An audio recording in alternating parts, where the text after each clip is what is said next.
तर चला, सगळ्यांना शुभ संध्याकाळ. शारदा मॅडम आलेत आता आज पण. तीन श्लोक झालेले आहेत, आज ते चौथा श्लोक सुरू करतायत. मॅडम करा सुरू. चौथा श्लोक. पार्था, त्याच्या अगोदरच थोडं पार्था, अशा प्रकारे योगरूप पर्वताच्या माथ्यावर ज्याला जाण्याची इच्छा असेल त्याने कर्ममार्गावरून जिना चढण्यास चुकू नये हो. या कर्ममार्गाने जावयास लागले म्हणजे प्रथम या पर्वताचा यम नियमती तळ लागतो. नंतर आसनांच्या पाऊल वाटेने प्राणायामरूप कड्याने वर जावे लागते. नंतर प्रत्याहार हा कोणी अर्धा तुटलेला कडा लागतो. त्याच्यावरून बुद्धीचेही पाय निसटतात आणि शेवटी मग ते काय आहे आणि काय नाही मला काही आठवत नाही. आणि तो तुटलेला कड्याचा मार्ग ओलांडताना कडेलोट होईल म्हणून हठयोग्यांच्या सुद्धा प्रतिज्ञा शेवटास जात नाही. परंतु अभ्यासाच्या बळाने प्रत्याहार रूप शून्यासारख्या कठीण मार्गात फक्त वैराग्यच हळूहळू चढू शकते. अशा रीतीने वायुरूप घोड्याच्या पाठीवर बसून मार्गक्रमित असता चित्त स्थिर करण्याचा विस्तृत जाग्यावर आल्यानंतर ध्यानाचा शेवट स्वाधीन होईपर्यंत मार्गक्रमण करीतो. मग ज्या ठिकाणी साध्य व साधन एक होतात त्या ठिकाणी मार्गाची धाव व प्रकृतीची हाव संपते आणि ज्या ठिकाणी पुढील पाऊल टाकणे बंद होऊन मागीलही आठवण राहत नाही अशा समान भूमिका रूप समाधीवर तो पुरुष राहतो. या उपायाने जो योगारूढ होतो तो निसंशय परिपूर्ण झाला. आता त्याच्या लक्षणांचा निर्णय तुला सांगतो, तो ऐक. हे पहा, जो आत्मबोधाच्या तळघरात निजलेला असतो म्हणजे ज्याला आत्मज्ञान झालेले असते त्याच्या इंद्रियाच्या घरी विषयांचे येणे जाणे बंद होते. सुखदुःखाशी झगडताना त्याचे मन जागे होत नाही. तसेच त्याच्या जवळ जरी विषय मूर्तिमंत येऊन उभे राहिले तरी ते कोण आहेत त्याबद्दल त्याला भानही नसते. कदाचित इंद्रिये कर्म करण्याला प्रवृत्त झाली तरी त्याला अंतःकरणात फलाच्या उद्देशाची केव्हाही इच्छा नसते. एवढे देहाचे व्यवहार चालले असताना जो झोपेतल्या स्थितीप्रमाणे उदासीन दिसतो त्यालाच खरा योग साध्य झाला असे तू समज. अशी योग्याची स्थिती ऐकून अर्जुन देवास म्हणतो, हे अनंता, तुम्ही जे सांगता ते ऐकून मला नवल वाटते. तर त्या योग्याला अशी योग्यता कोण देतो हे मला सांगा. 2 ओव्या झाल्या, 4थी ओवी झाली.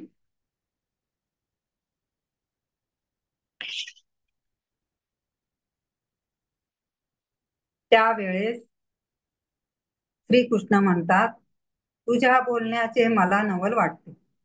कारण अशा अद्वैत स्थितीत कोणाला कोण काय देणार. मनुष्य भ्रमरूप शयेवर गाढ अज्ञानाने जेव्हा निजलेला असतो त्यावेळेस जन्म मृत्यूची दुष्ट स्वप्ने भोगतो. नंतर अकस्मात जागा झाल्यावर ती जन्म मरण रूप सर्व स्वप्ने व्यर्थ होतात. अमर आहो असा त्याचा आपल्याच ठिकाणी निश्चय होतो. हे धनंजया, खोट्या देहाचा अभिमान धरून मनुष्य आपणच आपल्या आपल्या घातास प्रवृत्त होतो. विचार करून पुढील ओव्या. विचार करून हा अहंकार सोडला म्हणजे नित्य सिद्ध ब्रह्मवस्तूच हा होतो. असे झाले म्हणजे आपण आपले कल्याण केले असे सहज होते. नाहीतर जो सुशोभित अशा शरीराचे ठिकाणी लुब्ध होऊन आत्मस्वरूप विसरतो व आपलेपणा मानितो. जो कोष किड्याप्रमाणे आपला आपण शत्रू होतो. काय सांगावे, लाभाची वेळ आली असता हतभागी मनुष्याला आंधळेपणाचे डोहाळे आठवून तो जसे आपले डोळे झाकून वस्तू लाभाला मुकतो, किंवा एखादा मनुष्य भ्रमाने माझा मीच हरवलो असे म्हणतो आणि अंतःकरणात तोच खोटा भाव धरून बसतो. एरवी या भ्रमाशिवाय पाहू गेले असता तो स्वतःच ब्रह्मरूप आहे. परंतु काही केल्याने त्याचे बुद्धीला मी ब्रह्मरूप आहे असे भान न होता मी दुःखी आहे असा भास होतो. परंतु तेव्हाही त्याची ब्रह्मरूपता नष्ट होत नाही. पहा की स्वप्नातील तरवारीच्या वाराने कोणी खरोखर मरतो काय?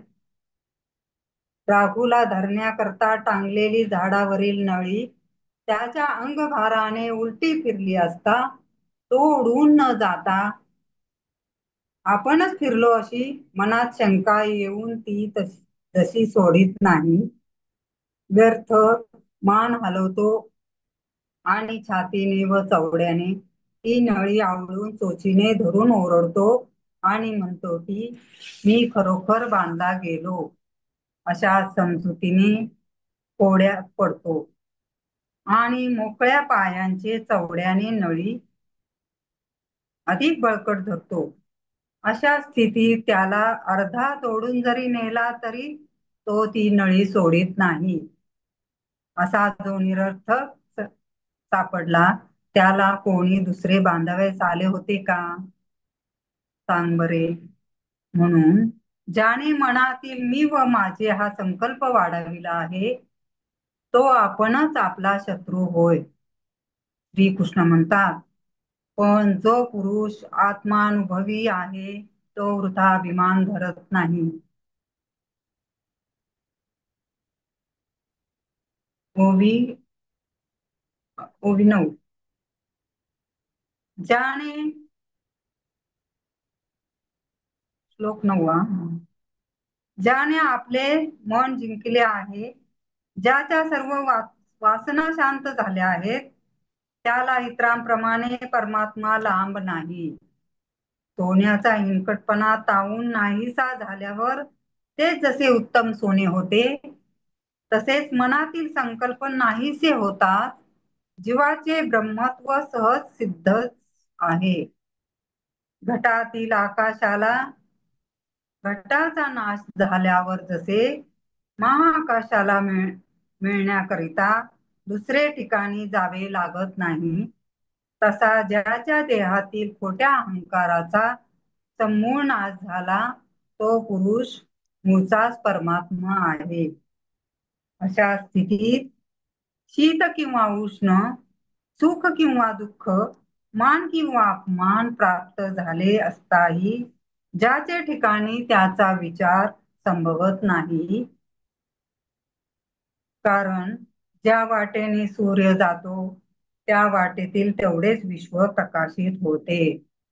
त्याचप्रमाणे जो परमात्म्याला प्राप्त होतो तो परमात्माच असल्यामुळे साक्षात ब्रह्मच आहे. पहा की मेघापासून सुटणाऱ्या पावसाच्या धारा ज्याप्रमाणे समुद्राला खुपत नाहीत, त्याचप्रमाणे जो ब्रह्मरूप बनला आहे त्याला शुभाशुभ कर्मेही आपल्या रूपाहून वेगळी वाटत नाहीत. हा जो प्रत्यक्ष अनुभवास येणारा संसारिक भाव त्याचा विचार करू लागले असता तो व्यर्थ झाला, म्हणजे मिथ्या ठरला. नंतर पुन्हा जो पाहू लागला तो जे अनुभवात्मक ज्ञान ते स्वतः तोच बनला. असा निश्चय झाल्यानंतर मी व्यापक आहे किंवा अध्यापक आहे अशी वाटघाट करू लागल्यास ती द्वैत बुद्धीच्या अभावी जागच्या जागी राहते. अर्जुना, ज्याने फक्त आपली इंद्रिये जिंकली आहेत, तो ज्ञानी देहधारी जरी असला तरी परब्रह्माच्या बरोबरीचा समजला जातो. तोच सहज जितेंद्रिय आणि तोच योगी होय. कारण त्याला लहान आणि थोर हा भेद कधी नसतो. किती अभेद बुद्धी म्हणून सांगावी असे पहा की शुद्ध सोन्याचा मेरू एवढा पर्वत व मातीचे ढेकूळ ही दोन्ही जो सारखीच मानितो, ज्याचे मोल पाहू गेले असता त्यापुढे पृथ्वीचेही मोल थोडे आहे, अशा रत्नाला केवळ दगडाप्रमाणे मानण्या इतका जो निरीच्छ असतो. ओवी 9 त्याचे ठिकाणी आप्त आणि शत्रू अथवा उदासीन आणि मित्र अशा चित्रविचित्र कल्पना कोठून येणार? मीच जग आहे अशा ज्याच्या मनात बोध झाला आहे, त्याला बंधू कोण आणि द्वेषी कशाचा? मग अर्जुना, त्याच्या दृष्टीला लहान आणि थोर असा कुठून भास होणार? असे पहा की परीसाच्या कसोटीस लागल्यावर निरनिराळे कस लागतील काय? ही कसोटी सर्व धातूंना उत्तम सोने करीते. तशी त्याची बुद्धी नेहमी चराचरांचे ठिकाणी केवळ ऐक्य जाणते. का म्हणशील तर विश्वरूप अलंकाराचे ठसे जरी पुष्कळ आकारांचे आहेत, तरी ते एकाच परब्रह्मरूपी सुवर्णाचे घडलेले आहेत. असे शुद्ध व खरे तत्व ज्याला पूर्णपणे समजले आहे, तो चित्रविचित्र रचनेने वरचेवर फसला जात नाही. वस्त्राकडे पाहिले असता जसे ते सर्व तंतुमय दिसते, तसे त्याला ब्रह्मा वाचून जगतात दुसरे काही दिसत नाही. अशा रीतीने सर्व जग भरलेले आहे असा ज्याला अनुभव येतो, तोच समबुद्धी होय. हे खोटे नाही असे पक्के समज. ज्याचे नाव तीर्थराज होय, ज्याचे दर्शन घेतले असता अंतकरणाला समाधान होते आणि ज्याच्या संगतीने अहंकाराने भ्रमित झालेल्या पुरुषाची भ्रांती जाऊन तो ब्रह्मस्वरूप होतो. ज्याचे बोलणे हे धर्माचे जीवन आणि दृष्टी ही महासिद्धी उत्पन्न करणारी होय. स्वर्गादी सुखे हे ज्याचे खेळ आहे, अशा मनुष्याची जरी चित्तांत सहज आठवण झाली तरी तो आपली योग्यता देतो. फार काय सांगावे, त्याची स्तुती केली असता महान लाभच आहे. ओवी 10 जो कधीही मावळत नाही असा ज्ञान सूर्य ज्याचे हृदयात उदय पावला आहे, तो आपण आपल्या ठिकाणी सदोदित ब्रह्मानंदात असतो. पार्था, अशा दृष्टीने जो विचार करतो, तोच अद्वितीय व तोच तिन्ही लोक संग्रहण करणारा असे जाण. अशा प्रकारे आपल्या स्वतःच्या ही पेक्षा विशेष गौरवाने श्रीकृष्णांनी साधूंची मुख्य लक्षणे सांगितली. जो सर्व ज्ञानी लोकात श्रेष्ठ व सर्व पाहणाऱ्यांच्या दृष्टीचा प्रकाशक आणि ज्या समर्थांच्या केवळ संकल्पाने विश्वाची रचना होते, ओंकाराच्या बाजारात जे शब्द ब्रह्मरूप उत्तम वस्त्र निघाले, ते त्याच्या यशास आच्छादण्यास पुरत नाही. म्हणजे श्रीकृष्णाचे तर नाहीच, परंतु त्याच्या यशाचेही वेद वर्णन करू शकत नाही.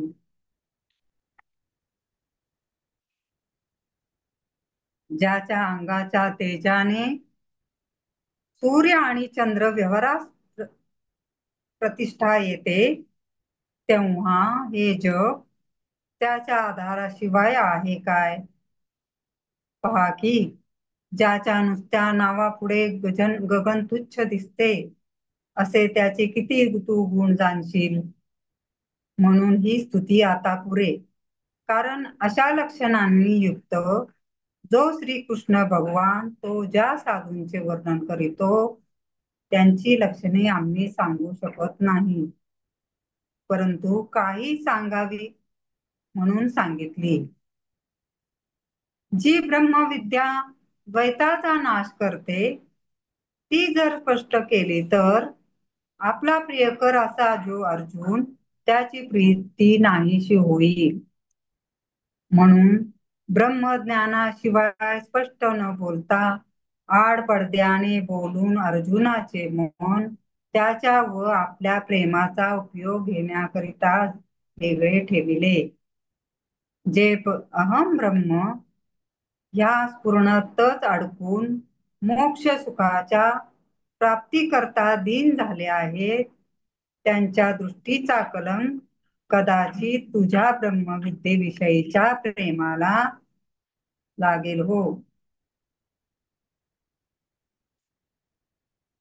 कदाचित अर्जुनाचा मीपणा जाऊन मी तोच हा असे जर होईल, तर मी एकट्याने काय करावयाचे आहे?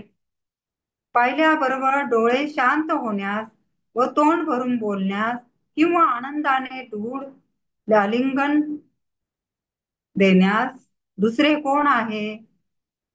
जर अर्जुनाचे आणि माझे ऐक्य झाले तर आपल्या मनात न मावणारी अशी उत्तम ती कोणाजवळ बोलावी?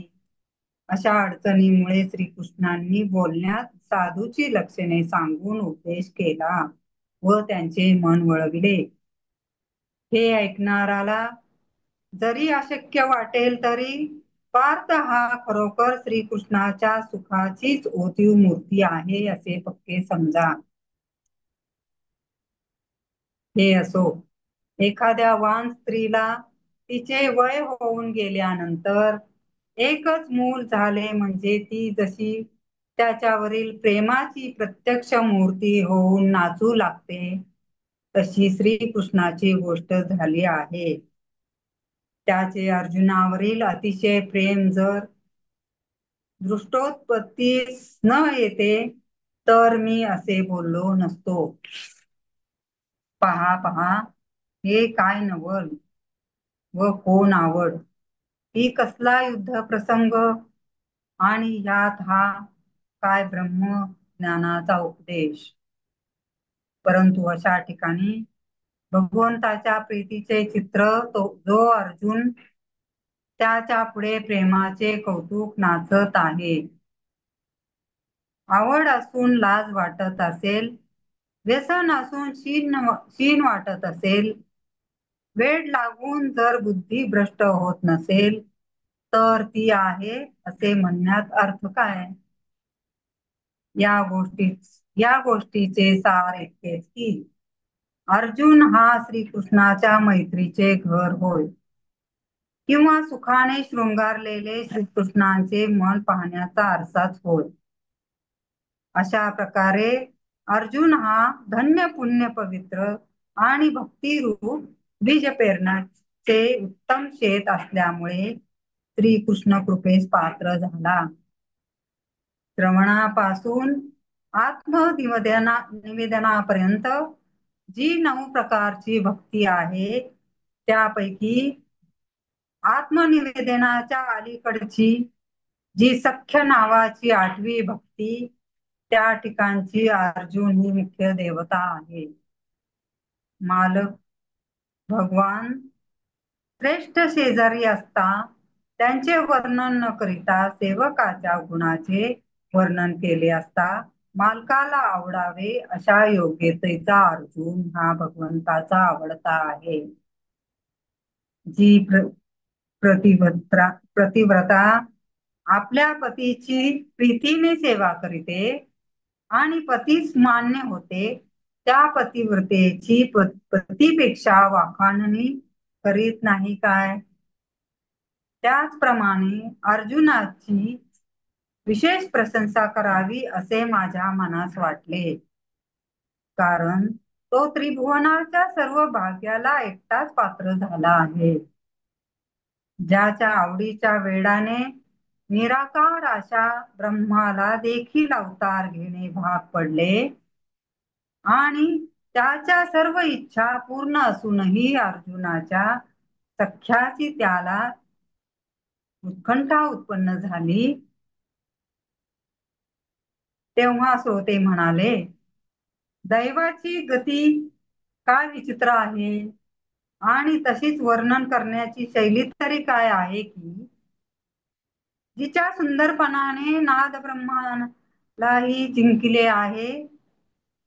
शुद्ध मराठी भाषेत जर अशा रीतीचे वर्णन करिता येते की ज्याच्यापासून हृदयावर शृंगारादी नवरसाचे निरनिराळे ठसे उमटतात, तर हे अतिशय नवल नव्हे काय?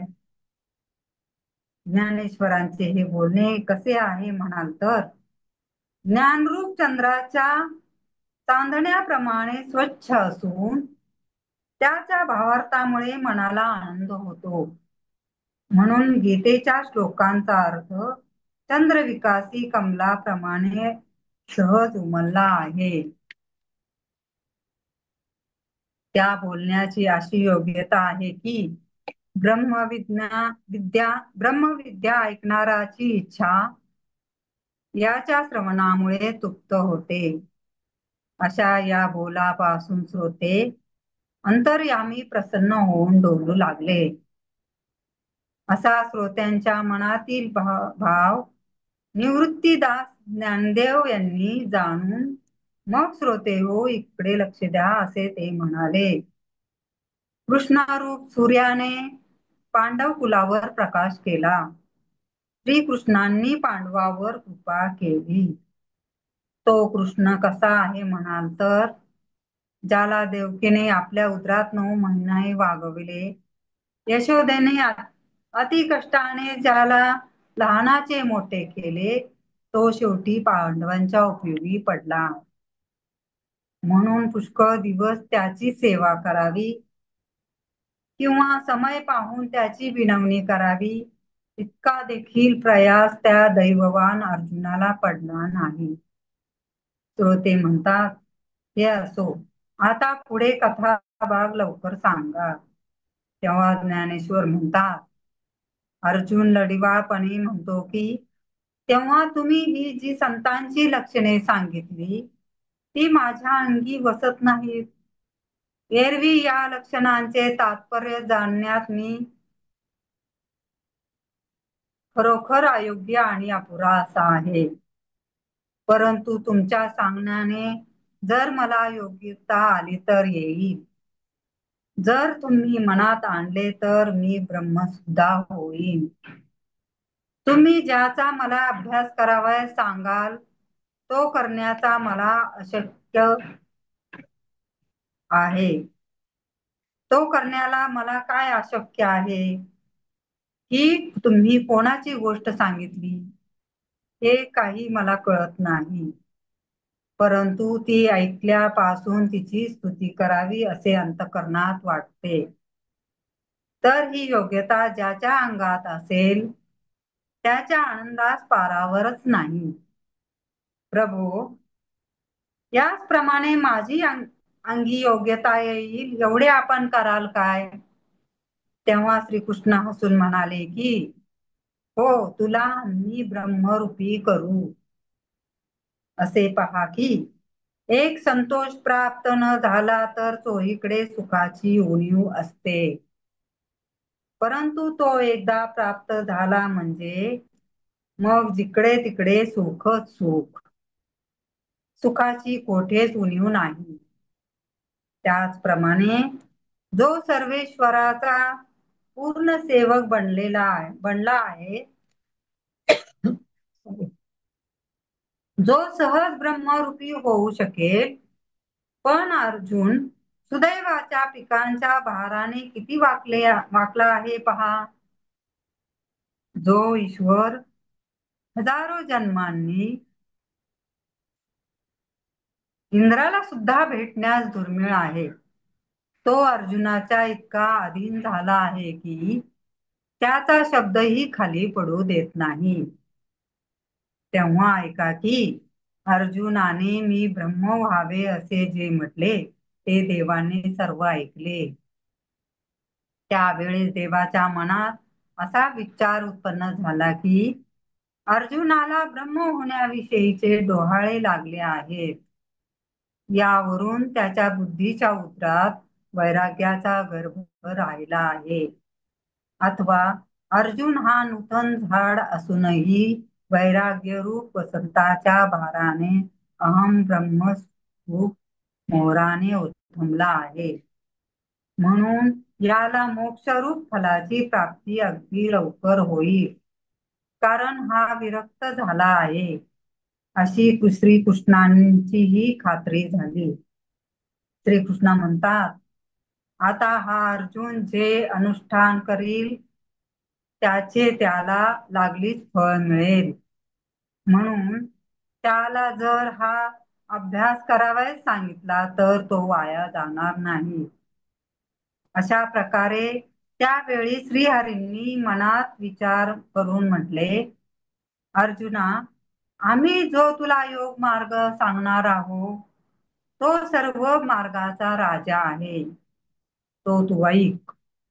तो योग असा आहे की ज्याच्या प्रवृत्ती रूपी वृक्षाखाली कोट्यावधी मोक्षफले दृष्टीस पडतात, ज्यांचे आचरण करू लागले असता मोक्ष प्राप्ती होते, त्या या मार्गाने श्री शंकर हे अद्यापपर्यंत यात्रा करीत आहेत. दुसरे योगीजनही प्रथम हृदयाकाशात आड मार्गाने चालू लागले, पण शेवटी अनुभवाच्या पावलांनी चालता चालता त्यांना हमरस्ता सापडला आणि मग त्यांनी इतर अज्ञान रूप सर्व मार्ग सोडून त्या योग्यांनी आत्मबोधाच्या सरळ मार्गाने एकदम धाव घेतली. पूर्वीचे महर्षी याच मार्गाने आले आणि ते साधकांचे सिद्ध झाले. याचप्रमाणे तत्वज्ञानी हेच याच पंथाने श्रेष्ठत्वास पावले. जेव्हा हा मार्ग दृष्टीस पडतो तेव्हा तहान व भूक ही हरपतात. या वाटेने जात असता रात्र व दिवस यांचे भान राहत नाही. या मार्गाचे आक्रमण करीत असता ज्या ठिकाणी मनुष्य पाऊल टाकील त्या ठिकाणी मोक्षाची खाणच उत्पन्न होते व कदाचित तो आड मार्गाने गेला तरी स्वर्गसुख मिळते. तो पूर्वेच्या वाटेने निघून म्हणजे प्रवृत्तीची वाट सोडून इंद्रियाचे आकलन करून पश्चिमेस येतो, निवृत्तीच्या वाटेला लागतो. हे धनुर्धरा, या ठिकाणचे चालणे कोणते म्हणशील तर निश्चलपणे बसणे हे होय. या मार्गाने ज्या ठिकाणाला जातो ते स्थानच म्हणजे गाव तो स्वतः बनतो. हे निराळे काय सांगावे, तू ते आपोआप जाणशील. तेव्हा पार्थ म्हणाला, देवा, तुम्ही हे योगशास्त्र मला केव्हा सांगाल?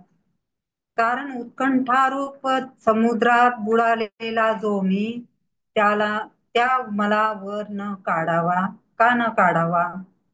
तेव्हा कृष्ण म्हणाले, आम्ही स्वतःहून तुला सांगत असताना मग प्रश्न करण्याचा इतका वेळपणा का करतोस? ओवी 11. तर आता आम्ही तुला स्पष्टपणे सांगतो, पण त्याचा अभ्यास केल्यावर उपयोग घडेल म्हणून तशा रीतीच्या योगाभ्यासाकरिता एक जागा शोधून काढावी. ती जागा अशी असावी की ज्या ठिकाणी करमणुकीची हौस पुरी होत असल्यामुळे बसल्यावर उठू नये असे वाटावे आणि जी पाहता क्षणीच वैराग्य दुप्पट व्हावे. ती जागा पूर्वी सत्पुरुषांनी वसवलेली असावी. तिच्यापासून मनाच्या संतोषाला सहाय्य व्हावे व धैर्याचा उत्कर्ष व्हावा. त्या जागेत अभ्यास करण्यास उत्तेजन यावे आणि मनाला अनुभवाने माळ घालावी अशी त्या जागेची रम्यपणाबद्दल नेहमी योग्यता असावी.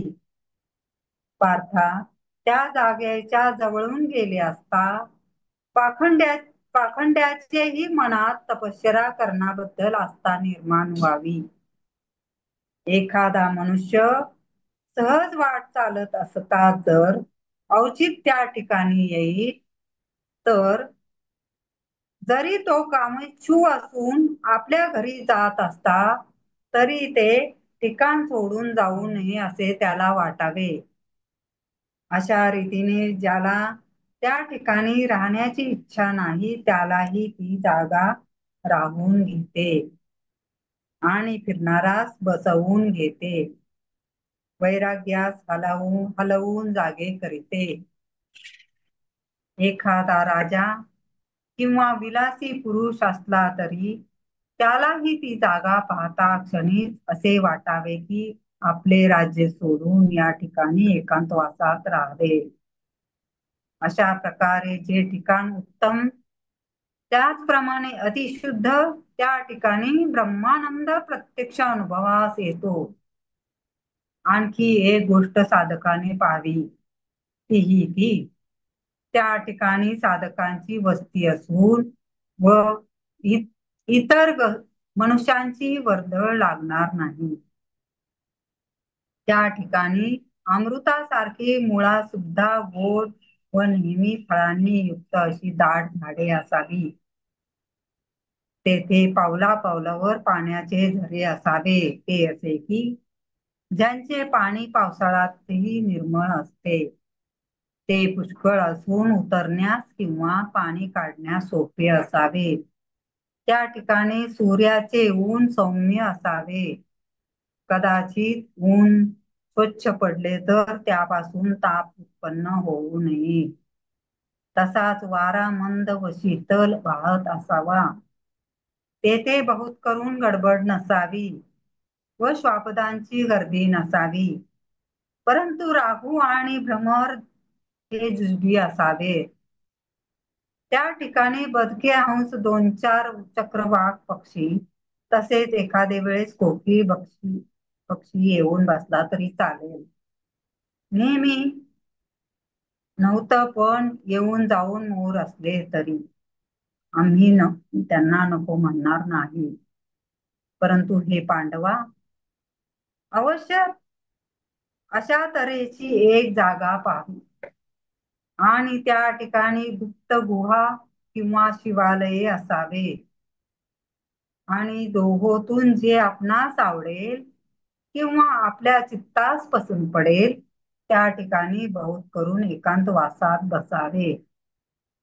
म्हणून अशी सर्व सोय पाहून त्या ठिकाणी मन स्थिर होते किंवा नाही हे पाहावे आणि स्थिर झाल्यास तेथे आसन घालावे.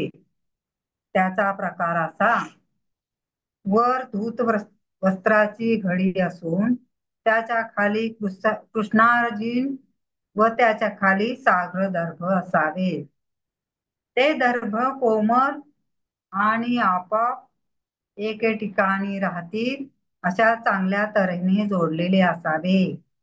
परंतु ते आसन कदाचित उंच झाले तर अंग डोलेल आणि अगदी सखल झाले तर भूमीचा गारवा अगर वाळवी इत्यादी पासून इजा होईल.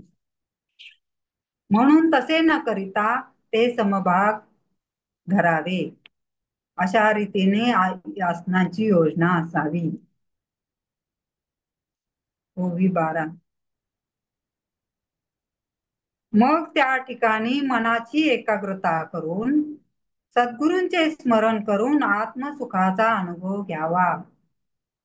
त्या ठिकाणी अहमभाव नाहीसा होऊ अष्टसात्विक भाव अंतर्बाह्य निर्माण होत तोपर्यंत सद्गुरूंचे आदराने स्मरण करावे, जेथे विषयांची आठवण देखील राहणार नाही. इंद्रियांची विषयावरील इच्छा नाहीसी होईल आणि मनाची हाव मोडून हृदयात घडी बनेल. अशा रीतीने सहज ऐक्य होईपर्यंत त्या ठिकाणी राहावे आणि मग त्याच बोधाने युक्त होऊन आसनावर बसावे. नंतर अंगाने अंग सावरावे व प्राणपान वायूने प्राणपानाला आवरावे. अशा रीतीने अनुभव स्पष्ट येऊ लागतो. त्या ठिकाणी प्रवृत्ती मागे फिरून समाधी सहज साध्य होतो. मग आसनावर बसल्याबरोबर सर्व अभ्यास आपोआप पूर्ण होतात. मुद्रेची जी थोरवी आहे तिचे आता वर्णन करीतो, ते ऐक. पोटऱ्या आपण मांड्यास लावून आसन घालावे. एका पायावर दुसरा पाय वाकडा ठेवून बुधस्थानाच्या बुडाशी टाच स्थिर व बळकट ठेवावी. उजवा पाय खाली ठेवून त्याने वृषणापासून बुधस्थानापर्यंत असणारी शिवणरेषा मध्ये दाबावी. नंतर डावा पाय उजव्या पायावर सहज ठेवावा.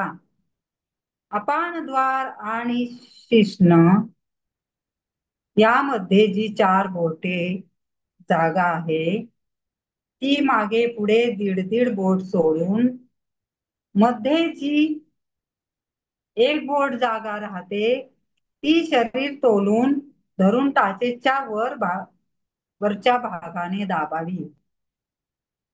शरीर उचललेले आहे असे समजू न देता पाठीच्या कण्याच्या शेवटला भाग उचलावा आणि त्याचप्रमाणे दोन्ही पायांचे घोटे सरळ धरावे. मग पार्था, हे सर्व शरीर घोट्याच्या माथ्यावर आधाराशिवाय स्वतः सिद्ध राहते. अर्जुना, हे मूळबंध नामक आसनाचे लक्षण होय. यालाच वज्रासन असे गौण नाव आहे. अशा रीतीने मूळबंधाचे आसन केले म्हणजे खालचा रस्ता बंद होतो आणि मग अपान वायू आतल्या आत वर लागतो. ओवी 13. नंतर डाव्या पायावर सहज दोन्ही हात द्रोणाकार करून ठेवावे. म्हणजे अर्थात बाहुटे उंच होतात. नंतर शरीर स्थिर राहिल्याने शीरकमल हे आत जाते आणि त्यामुळे डोळ्यांच्या पापण्या मिटू लागतात. वरची पापणी खाली येते व खालची पापणी प्रफुल्लित झाल्यामुळे मोठी होते. असे झाले म्हणजे डोळ्यांची अर्धी उघडलेली व अर्धी मिटलेली दृष्टी होते.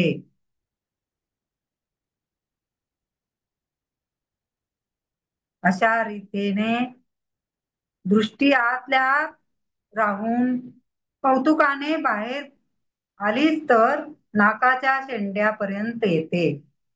अशी आतल्या आत दृष्टी कायम होऊन पुन्हा बाहेर येत नाही. म्हणून दृष्टीचे नाकाच्या शेंड्यावर राहणे कायम होते. यामुळे इतर दिशांकडे पाहावे किंवा स्वरूप दृष्टी पडेल म्हणून वाट पाहावी ही इच्छा आपोआप नाहीशी होते. मग गळ्याची नळी आत झाकली जाते आणि हनुवटी गळ्याखालच्या खळगीला लागते. उरावर धूड होऊन दाबून राहते. पंडुकुमरा, नंतर कंठमणी दिसेनासा होतो. अशा रीतीने जी मुद्रा बनते तिला जालंधर बंद असे म्हणतात. बेंबी वर फुगते, पोट सपाट होते व हृदयकोश अंतर्यामी पसरतो. अर्जुना, गुदद्वारावरच्या भागावर आणि बेंबीच्या खालच्या भागामध्ये जी मुद्रा बनते तिला ओढ्याना बंध असे म्हणतात. अशा रीतीने बाहेरील भागाने अभ्यासक्रम सुरू झाला. 14 म्हणजे आत्मनांच्या धर्माचे बळ नाहीसे होते. ते मनोधर्म कोणते ते ऐक.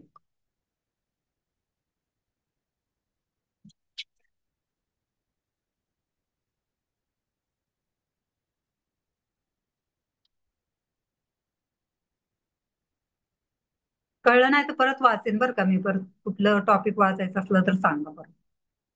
रिपीट वाचायचं असलं तर. म्हणजे मनाच्या धर्माचे बळ नाहीसे होते. ते मनोधर्म कोणते ते ऐक. कल्पना खुंटते, मनाची हाव कमी होते आणि मनोविकार आपोआप बंद पडतात. भूक काय झाली, झोप कुठे गेली यांची आठवण नाहीशी होऊन त्यांचा पत्ता देखील लागत नाही. मूलबंधाने कोंडलेला अपान वायू माघारी फिरला म्हणजे सहज वर अडकून फुगा धरतो. तो क्षोभून बलवत्तर होतो. अडकलेल्या जागी गुरगुरतो आणि राहून राहून लिंगचक्राशी धडका मारितो. मग अशा रीतीने माजलेली वावटळ चोहोकडे पोटात फिरून ढवळाढवळ करीते आणि बालपणापासून साचलेली कुचकी घाण बाहेर काढण्याचा प्रयत्न करीते. तो वायू पोटात तळाशी न मुरडता पोठ्यात शिरतो आणि कफपित्तांचा नाश करीतो. सप्त धातूंची स्थाने ओलांडतो. मेदाचे डोंगर फोडतो आणि हाडातील रस बाहेर काढतो. नाड्या सोडवतो, अवयवांना शिथिल करतो आणि योग साधन करणाऱ्याला भीती घालतो. परंतु त्याने भिवू नये. तो व्याधी उत्पन्न करीतो आणि लागलीच नाहीशी पण करतो. व कफ वगैरे ओलसर पदार्थ आणि मांस वगैरे जड पदार्थ एकत्र करतो. अर्जुना, दुसरीकडे एक प्रकार होतो म्हणशील तर आसनांच्या उष्णतेने कुंडलिनी नावाची शक्ती जागी होते. नागिनीचे पिल्लू कुंकवाने न्हालेले जसे वेटोळे करून निजते त्याचप्रमाणे ती कुंडलिनी लहानसे 3.5 वेढे घालून खाली तोंड करून सर्पाप्रमाणे निजलेली असते. ती विजेच्या कंकणाप्रमाणे किंवा अग्निज्वालेच्या घडीप्रमाणे अथवा घोटून चकचकीत केलेल्या सोन्याच्या वेड्याप्रमाणे नाभिस्कंदात जी दाटून बसलेली असते ती मूळबंधाच्या चिमट्याने जागी होते.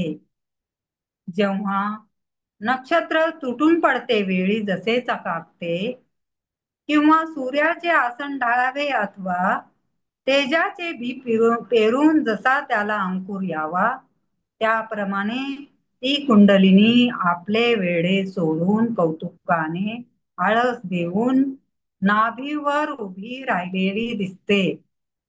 आधीच फार दिवसांची भुकेलेली त्यात तिला जागे केल्याचे निमित्त झाल्यामुळे मग आवेशाने तोंड उघडून ती वर नीट उभी राहते.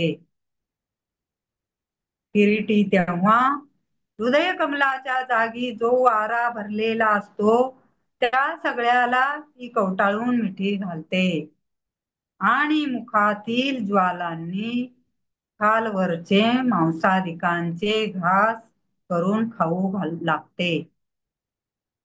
ज्या ठिकाणी मांस असेल त्याचा सहज घास घेते आणि मागाहून मागाहून त्या राहिलेल्या भागाचाही घास घेते.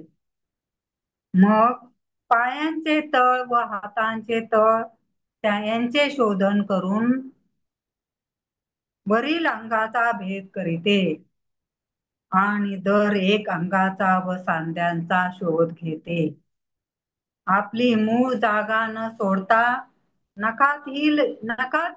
नखातीलही तत्व काढते. त्वचा धुवून हाडांच्या व शरीराच्या सापळ्यास मिळविते. अस्थीच्या नळ्यातील रस काढून शिरांचे गाभे ओरपून टाकते. त्या योगाने बाहेरील केसांच्या मुळांची वाढ करपून जाते. नंतर सप्तधातूंच्या सागरात आपली तहान भागविते आणि त्याबरोबर जिकडे तिकडे शरीर खडखडीत कोरडे करून टाकीते. नाकपुड्यातून जो 12 बोटे वाहणारा वारा त्या प्राणवायूस घट्ट धरून आत ओढते. त्यावेळेस प्राण व अपान हे दोन वायू आकुंचित होतात व वर प्राण अपानास दाबून धरतो. त्या दोघांच्या आलिंगनामध्ये चक्रांचे सांगाडे उठतात. प्राण व अपान वायू हे दोन्ही त्याच वेळेस एका ठिकाणी मिळालेले असतात. परंतु ती कुंडलिनी क्षणभर वावरी होऊन तुम्ही माघारे जा, तुमचे काय काम, असे त्यांना म्हणते. अर्जुन ऐक. शारदा मॅडम, श्लोक झाला का पूर्ण? हा श्लोक झाला ना.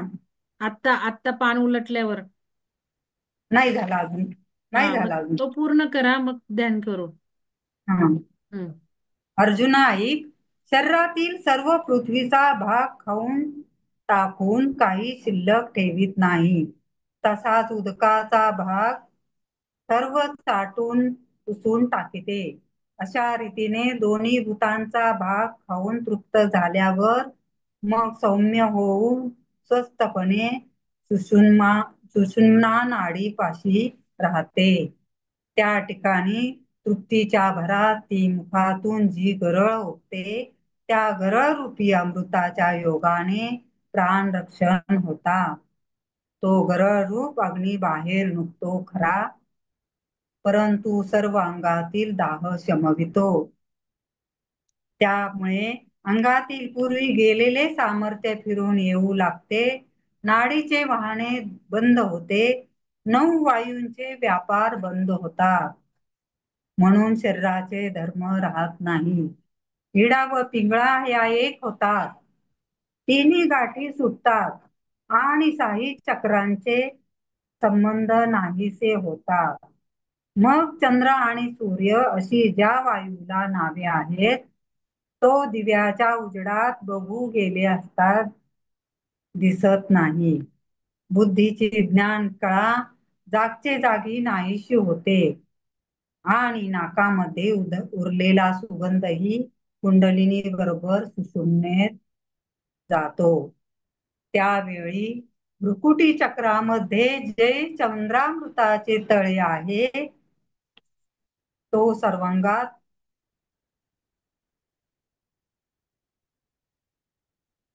त्याला हळूच धक्का बसून ते वाकडे होते. त्यातील अमृत कुंडलिनीच्या मुखात पडू लागते. त्यामुळे तिच्यात रस भरून तो सर्वांगात पसरतो आणि तो प्राणवायूने जिथल्या तेथे मुरतो. तापलेल्या मुशीतील मेण नाहीसे होऊन ती ज्याप्रमाणे ओतलेल्या रसाने गच्च भरून राहते, मुशीचा आकार रसाला येतो. त्याचप्रमाणे ते शरीर इतके तेजस्वी दिसते की जणू काय मूर्तिमंत तेजच त्या ठिकाणी अवतरले आहे.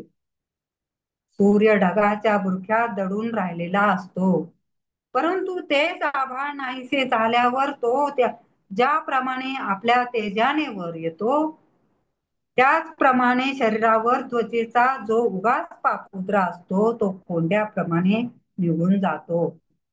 मग केशराच्या स्वयंमेव रंगासारखी अथवा रत्नरूप बीजाला निघालेल्या अंकुशासारखी त्या अवयव कांतीची झाक दिसते. नाही तर संध्याकाळच्या आकाशाच्या रंगांची लाली काढून ते अंग बनविले असावे, अथवा आत्मचैतन्याच्या तेजाचे लिंग केले असावे, किंवा ते कुंकुमाने भरलेले आणि आत्मरसाने ओतलेले, अथवा ती मूर्तिमंत शांतीच असावी असे मला वाटते. ते आनंद रूपी चित्रांचा रंग किंवा ब्रह्मरूप परब्रह्म सुखाचे रूप अथवा संतोष रूपी वृक्षाचे रोप आहे असे वाटते. तो सोनचाफ्याचा कळा किंवा अमृताचा पुतळा अथवा नाजूकपणाचा भर आलेला असा मुळाच. शरद ऋतूच्या पौर्णिमेच्या ओलाव्याने चंद्रबिंब शोधावे, किंवा जणू काय मूर्तिमंत तेजच आसनावर बसावे. त्याप्रमाणे कुंडलिनी चंद्रामृताच्या तळ्यातील अमृत प्याल्यावर शरीर दिसू लागते. मग त्या शरीराला यम देखील भितो. वृद्धपणा मागे फिरतो, तारुण्याची ज्वाणी मोडते आणि गेलेली बाल्यावस्था पुन्हा प्राप्त होते. वयाने पाहिले तरी एवढासा दिसतो, परंतु अतिशय पराक्रम करतो. त्याचे धैर्य अजोड असते. सुवर्ण वृक्षाच्या पालवीतून सतत नवी रत्नाची कळी निघावी, त्याप्रमाणे नवी नखे निघून सतेज दिसतात. दातही दुसरे होतात, परंतु अतिशय बारीक बनतात. जणू काय दोन्ही बाजूंना हिऱ्यांच्या पंक्तीच मांडल्या आहेत. सर्व अंगावरील रोमांची अग्रे माणकांच्या कण्याप्रमाणे लहान अशी सतेज होतात. हातापायांचे तळवे कमळाप्रमाणे लाल बनतात आणि डोळे स्वच्छ होतात. आणखी काय सांगावे, मोते पक्वदशेला येऊन फुगल्याप्रमाणे शिंपीत मावत नाहीत, म्हणून शिंपीचा सांधा उकलतो. त्याप्रमाणे दृष्टी पापण्यांच्या कवळीत न मावता लांब वर पोचून बाहेर येऊ पाहते. ती दृष्टी पहिलीच खरी, परंतु सगळ्या आकाशाला व्यापते. अर्जुना ऐक, देहाची सुवर्णासारखी कांती होते, परंतु तो सर्व वायुमय असतो आणि त्यात आप आणि पृथ्वी यांचा अंशही नसतो. मग त्याला समुद्रापलीकडील वस्तू दिसतात, स्वर्गातील मसलती समजतात व मुंगीच्याही मनातील भाव ओळखता येतात. तो वाऱ्याच्या घोड्यावर स्वार होतो, पाण्यावर चालताना पाण्याला पाय लागत नाही. अशा प्रकारे प्रसंगानुसार त्याला पुष्कळ सिद्धी प्राप्त होतात. पहा की प्राणवायूचा हात धरून हृदयाकाशाच्या पायऱ्या करून सुषुम्नेच्या जिड्याने हृदयात आलेली व जीवात्म्याला शोभा देणारी जी कुंडलिनी जगदंबा, ती जगद्बीजाचा कोंब, जो जीव त्याच्यावर सावली धरते, जी निराकार ब्रह्माची साकार मूर्ती, जी परमात्म्या शिवाची संबळी, जी ओंकाराची केवळ जन्मभूमीच. आणखी काय सांगावे, ती कुंडलिनी बाळी हृदयात आली म्हणजे अखंड ओंकाराचा ध्वनी होऊ लागतो. त्या कुंडलिनीच्या जवळ बुद्धी असल्यामुळे तिच्या कानावर किंचित ओंकाराचा ध्वनी जातो. घोषाच्या कुंडीत ध्वनी व नादरूपी ओंकाराच्या रेखलेली अशी रूपे उमटतात. या गोष्टी कल्पनेने जाणता येतात, परंतु कल्पना करणारा कोठून आणावा? कारण त्याचे जीवात्म्याशी ऐक्य झाले असते.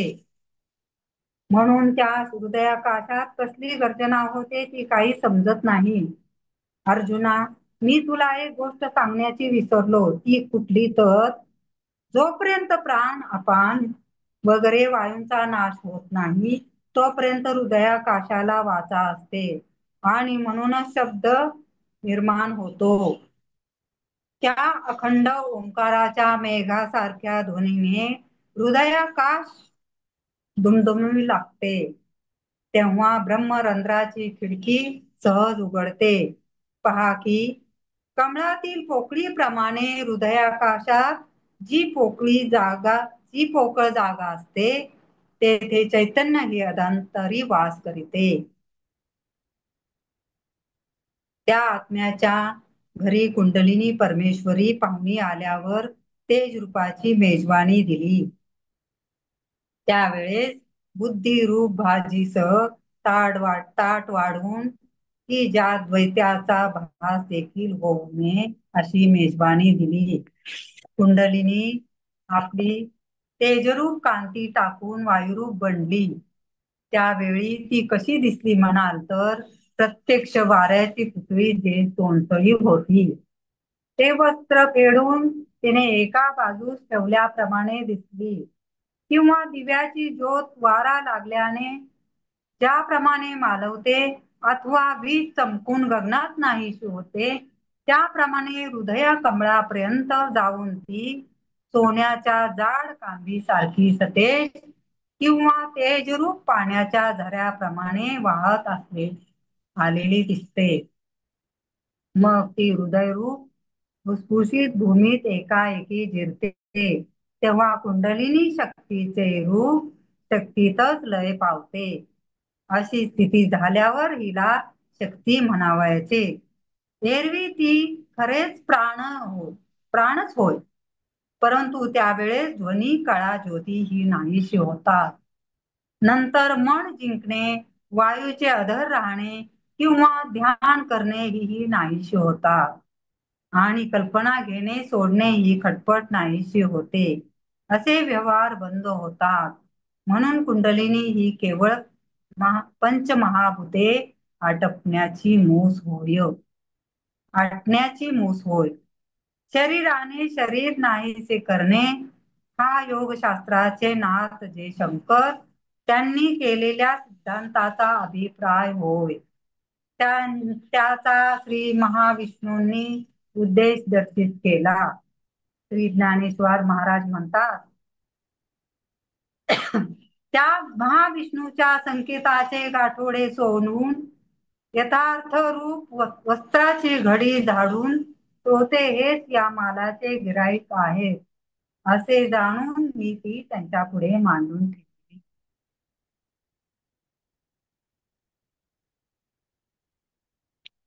संपले हो. श्लोक संपला 15वा. हा, थांबूयात. तर खूप छान वाचलं शारदा मॅडम. सगळं काही लक्षात आलं आणि हळू वाचल्यामुळे ते व्यवस्थित कळतंय. तर खूप खूप धन्यवाद तुम्हाला. आपण सगळ्यांनी बघितलं की किती महत्व माऊलींनी सांगितलंय आणि हे जे कुंडलिनी जागृतीने काय काय होतं या सगळ्या डिटेल त्यांनी या ओवीत सांगितलेल्या आहेत श्लोकामध्ये. आणि सकाळी आपण याची अनुभूती घेतो. सकाळी तुमच्या आता लक्षात आलं असेल, मृणाल मॅडमनी या पाण्याची झेरॉक्स मागितली शारदा मॅडम. तर ते जे हो. साधन आहे ना हम्म. त्या पाण्याची झेरॉक्स पोस्ट करा ग्रुपवर. ते तर वज्रासन. याच्यामध्ये आपण बघितलं की जे काही सकाळी आपल्याला अनुभूती येतात, धक्के बसतात, काही हादरे बसतात, तुमची मान गोलाकार होते, व्हायब्रेट होते मान, कंबर, डोकं, काही. तर हे का होतं हे ज्ञानेश्वरांनी खूप सुंदर वर्णन केलंय. मुद्रा आणि बंध यांचं महत्व त्यांनी सांगितलंय. तर आपण हे सगळं करतो. सगळ्या टेक्निक्स आपल्या पॉवरफुल आहेत. ज्यामुळे कुंडलिनी आपली ऍक्टिव्हेट होते ध्यानामध्ये. त्यामुळे हे सगळे अनुभूती आपण घेत आहोत सकाळी. आणि ओंकार ध्यानातनं सुद्धा थोड्या प्रमाणात होत आहेत. आता जास्त आपल्याला ओंकार ध्यानात सुद्धा या तंत्रांची जोड द्यायची आहे. आणि त्यामुळं आजच पोस्ट टाकले, ते बघून घ्या. ओंकार साधना तंत्र योगशास्त्रासहित त्या पत्रकावर काय लिहिले ते नीट वाचत चला. कारण बरेच लोक आहेत ना, खूप मला त्रासच म्हणावा लागेल.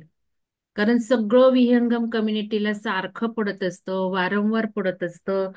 आणि तरी सुद्धा मॅडम मला जॉईन करून घ्या ना, मॅडम मला ती लिंक द्या ना, मॅडम माझा तो कोर्स रजिस्टर करून द्या ना. पर्सनल पाठवायचं काय कारण आहे? एकदा सांगितलं ना पर्सनल पाठवायचं नाही. आता काल या एक नवीन मॅडम, काल मी जे काही सांगितलं मॅडम सांगताना सुद्धा मी का सांगितलं, काल आपला थोडा विषय जरा वेगळा झाला होता. 3ला आपण मीटिंग घेतली होती आणि ती जुन्या लोकांसाठी त्यामुळे घेतली होती. मी म्हटलं ज्ञानेश्वरी ग्रुपवर काही 4-5 साधक नवीन आहेत, नको. तर झालंच. लगेच त्या एका नवीन मॅडमने मला व्हिडिओ पाठवला आणि प्रार्थनेचं श्रेष्ठत्व आहे म्हणाल्या, बघा. कारण काल मी बोलून गेले ना, प्रार्थना तुम्हाला कळली नाही का, प्रार्थना काय करते ना आपण काय शिकलो ते. तर त्यांनी असा अर्थ घेतला की प्रार्थनेने होतं. तर पर्सनल काही पाठवायची गरज नाही ना. तुम्ही ग्रुप आहे ना डिस्कशनला, व्हॉट्सअप ग्रुप आहे ना, टाका ना तुम्हाला काय वाटतं ते. तर इथे प्रार्थना याच्यापेक्षा उच्च टेक्निक आपण 2 वर्ष झालं बघतोय. प्रार्थना एकदम खालची गोष्ट आहे मी म्हणेल. तर हे तुम्हाला माहिती आहे का? त्याचे शब्दशः अर्थ घेऊ नका तुम्ही. हायर टेक्निक्स इथे चाललेले आहेत. तर ते समजून घ्या आधी. जसं आता हे ज्ञानेश्वरांनी लय म्हटलंय, लय. ते मॅडम तुम्ही 2 पानाचे झेरॉक्स पाठवा. दोन्ही पाठवा. हो. शेवटचे पण पाठवा. एक एक शब्द इतका महत्वाचा आहे ज्ञानेश्वरांनी सांगितलेला. तुम्हाला सांगू तो लय शब्द काय आहे? लय शब्द तुम्ही वाचत आहे. 1 कोटी मंत्र जेव्हा म्हणतो ना आपण, मंत्र म्हणत बसतात काही लोक.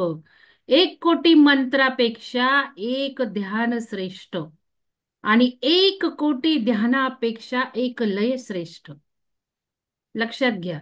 इथे 10-10 वर्ष लोक ध्यान करतात. यांना अनुभूती आल्यात का या कुंडलिनीच्या? आता ज्ञानेश्वरांनी जे काही वर्णन केले त्याच्या अनुभूती आल्यात का? आपल्याकडे का लगेच येत आहेत? हे सगळं वाचन अभ्यास पूर्ण झालेलं आहे माझं, लक्षात घ्या. आणि हे सगळं वापरून आपण टेक्निक करतोय. ध्यान म्हटले तरी ते ध्यान विधी आहेत. ऍक्च्युअली ध्यान हे करायचंच नसतं, आपण ध्यान विधी करतोय. आणि एकदा का ही कुंडलिनी ऍक्टिव्हेट झाल्यात तुमच्या, जागृत झाल्यात. एकदा काही झाली ना, तुम्हाला काही करायची गरज नाही. तुम्ही एकटे बसा ध्यान करायला. एकटी करा. आता कालच त्या मॅडमनी मला फोन करून बोलून सांगितलं, मॅडम मी आता एकटी करते ने, एकटी करताना सुद्धा हे अनुभव येतात. किती छान. कारण एकदा तुमच्या त्या कुंडलिनीला पावर मिळाली ना, संपलं. तुम्हाला प्रत्येक ध्यानाला नाही, नुसते डोळे मिटले की अनुभव येणार आहे. आणि इतकं श्रेष्ठ इथे मिळालंय, त्याच्या व्हॅल्यू कळण्यासाठी ज्ञानेश्वरी चालली आहे 6वा अध्याय. त्याच्यासाठी घेतलंय आपण 6वा अध्याय. सगळी ज्ञानेश्वरी तर आपण घेणारच आहोत. तर नवीन साधकांना मी काल म्हटलं होतं नंबर टाका. नलिनी नगरकर मॅडम, खूप दिवस झाले आता बिना नंबरचे तुम्ही जॉईन करताय पहाटेचं ध्यान. सीमा मॅडम, वैष्णवी धबे आणि वंशिका. वंशिका, काल तुम्ही आवाज येत नव्हता म्हणत होता ना, आम्ही म्हणत होतो आवाज येतोय तुमचा वाढवा. तरी पण तुमचं तेच चाललं. काल मी तुम्हाला म्हटलं आडनाव घालून बसायचंय. स्मिता मॅडम, तुम्ही काल काय म्हणत होता बहुतेक. तुम्ही पण नंबर घाला. नंबर घेतलाय ना स्मिता मॅडम तुम्ही? स्मिता वरांडे मॅडम, हो हो मॅडम. अहो ते हा. हे बदलताना काल हे काय झालं. म्हणणार होता बोला, व्हिडिओ सुरू करताय का? व्हिडिओ नाही आता सुरू करत मॅडम, पण ठीक मला आहे, काम. काय बोलणार होता बोला. मग हो हो. ध्यान करायचंय. नाही श्रद्धा मॅडम मी तुम्हाला होस्ट करून ठेवले, तुम्ही म्युझिक मॅडम. वर शेअर करा. हा, हो हा हो मला हेच बोलायचं होतं की ते वॅक्सिनेशनचं जे सुजाता मॅडम सांगत होत्या जाऊ ना, दे, आणि रेकॉर्डिंग आहे, रेकॉर्डिंग आहे. हा थांबा बंद त्याच्यासाठी करते 1 मिनिट.